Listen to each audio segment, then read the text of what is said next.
Ada satu permasalahan tentang sahur yang tidak banyak, maksudnya ada orang yang salah paham.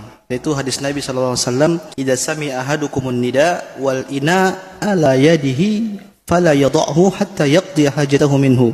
Dalam hadis Nabi SAW menyebutkan, kalau salah seorang di antara kalian mendengar adzan, kemudian di tangannya ada gelas, maka jangan dia taruh gelasnya sebelum dia selesaikan apa? Hajatnya. Ini hadis. Akhirnya dipahami sebagian orang, dia sengaja minum di waktu adzan. Jadi dia makan sahur, selesai, habis itu sambil nonton tangannya pegang air.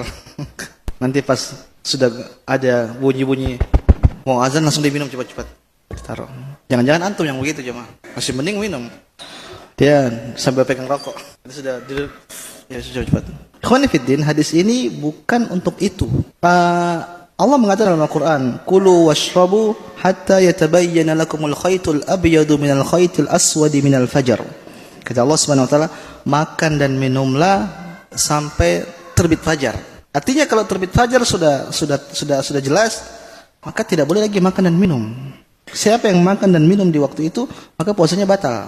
Maka jemaah, barang siapa yang dengan sengaja megang cendol atau megang air, kadang-kadang berdalil dengan hadis tadi, bahwasanya barang siapa yang dengan adzan kemudian ada minuman di tangannya atau ada bejana gelas di tangannya, maka jangan dia taruh sebelum dia selesaikan hajatnya. Kemudian dia praktekkan hadis ini begitu, ini salah jemaah. Kenapa demikian? Hadis ini banyak ditakwil sama para ulama. Yang pertama, takwilan pertama, hadis ini sama sekali tidak berbicara tentang puasa. Kenapa Nabi tidak menyebutkan kalau kalian puasa, sahur, kemudian kalian mendengar apa? Adzan? Enggak, ini secara umum. Artinya kalau kita lagi makan, kemudian adzan, jangan dulu ke masjid, selesaikan dulu makannya. Makanya Nabi menyebutkan dalam hadis, la salata bihadratit ta'am. Tidak ada salat kalau makanan sudah siap. Berarti sama sekali tidak ada hubungannya dengan apa? Puasa.